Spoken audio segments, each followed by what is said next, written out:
नमस्कार मित्रों। कहते हैं सुखी रहें जो कर्म करे, धन है सुख की नींव, बिना परिश्रम कुछ ना मिले, क्यों ठोकर तकदीर। जी हां मित्रों, सुखी रहना कौन नहीं चाहता और धनवान बनना कौन नहीं चाहता। सब चाहते हैं, लेकिन परिश्रम करना कोई नहीं चाहता। सब सफल तो होना चाहते हैं, लेकिन शॉर्टकट तरीके से।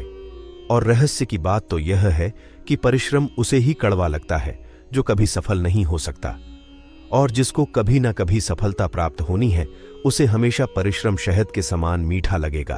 और इससे हम अपनी पहचान भी कर सकते हैं कि हम कभी सफल होंगे या नहीं।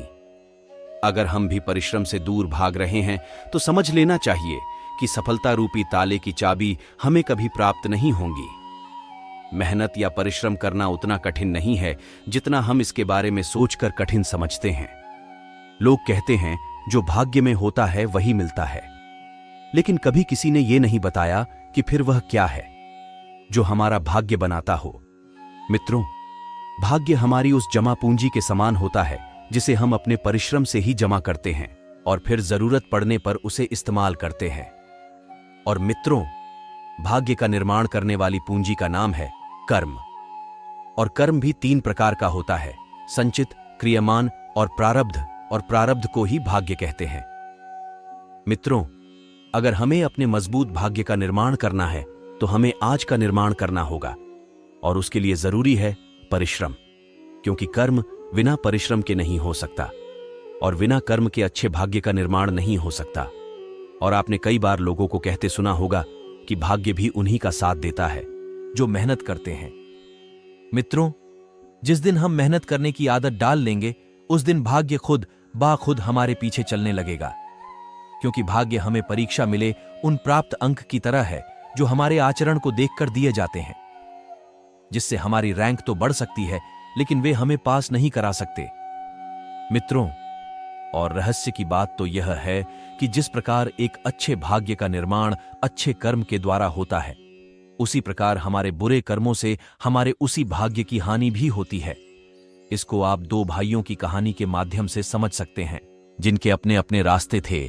एक भाई साधु संतों के संग रहकर धर्म के मार्ग पर चलता और दूसरा शराब, जुआ और कुकर्मों में लगा रहता।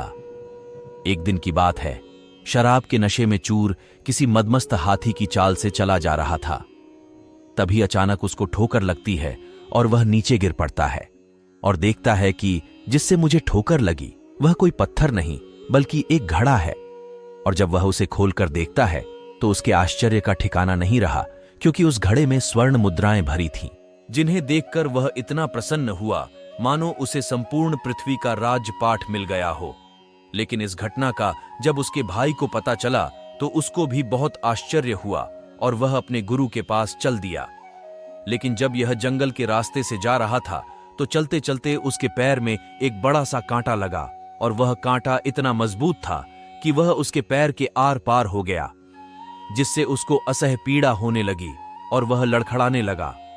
उसका एक कदम भी बढ़ाना मुश्किल हो गया, लेकिन वह जैसे तैसे अपने गुरु के पास पहुंचा और उसने पहुंचते ही अपने गुरु से यही प्रश्न किया कि हे भगवान, आपने मुझे बचपन से अपने सानिध्य में रखकर मेरा लालन पालन किया है और मुझे हमेशा से ही सद्मार्ग की ओर अग्रसर किया है, और एक तरफ मेरा भाई है जिसने धर्म कहते किसको है ठीक से सुना भी नहीं, फिर उस पर चलने की तो बात ही क्या, और सदा कुकर्मों में ही लिप्त रहा।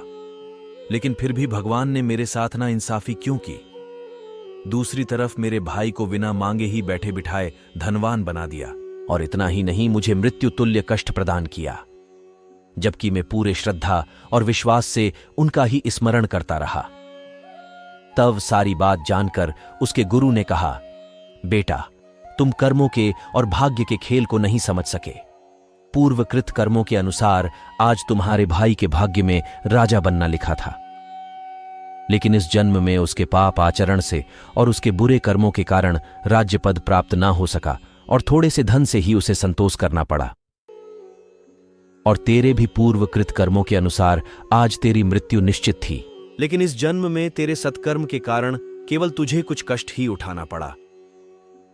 इसीलिए तो कहते हैं कि जरूरी नहीं कि हमारे भाग्य है तो हमें मिल ही जाएगा। इसीलिए भाग्य पर ज्यादा भरोसा करना ठीक नहीं। लेकिन यदि हम कर्म पर, परिश्रम पर भरोसा करेंगे तो जो हमारे भाग्य में भी नहीं होगा वह भी मिल जाएगा।